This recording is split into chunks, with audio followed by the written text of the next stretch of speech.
I recently ran Jay Powell's speech from the Economic Club of Chicago, delivered just 2 days ago, through my advanced AI model to extract sentiment, tone, and emotional undercurrents. What I found was most revealing the moment the moderator said, "Let me turn to Fed independence."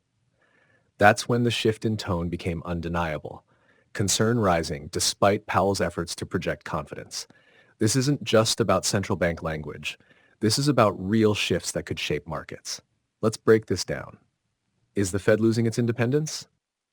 Although Powell tries to project confidence in the Fed's independence, my analysis picked up on rising anxiety. The legal reassurances, the repeated defenses, they sound more like justifications than true strength. Yes, independence may be protected on paper, but in practice, the threat is rising, just as political pressure and leadership transitions come into play. Powell leans on legal language, long terms, bipartisan support, removal for cause only. But when a leader has to keep repeating how protected they are, that's usually a sign they feel exposed. Don't let the surface words fool you. Beneath them, vulnerability. Powell openly admits Congress can change the rules. That's the crack in the armor. If political winds shift, the Fed's independence could be reshaped, repurposed, or even removed, especially after Powell's term ends. Markets tend to ignore slow-moving risks like this until it's too late. Congress, the wild card. A key Supreme Court case may soon decide whether agencies like the Fed can resist presidential removals. Powell says it likely won't affect the Fed, but the fact he even brought it up suggests worry. If that ruling goes the wrong way, Fed leadership could become a political tool.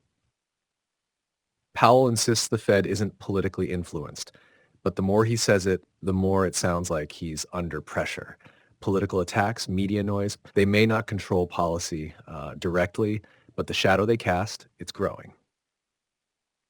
Powell says he'll stay until his term ends. But here's the real question. What happens next? A new chair, new administration, different ideology. The transition could expose the Fed to political influence like never before. While Powell projects confidence, my analysis shows something deeper. The Fed's independence is under quiet but serious pressure. Political shifts, legal vulnerabilities, and leadership changes are converging, and they could shape the financial landscape in ways that catch traders off guard. Don't get distracted by noise. Stay focused on what actually moves the markets.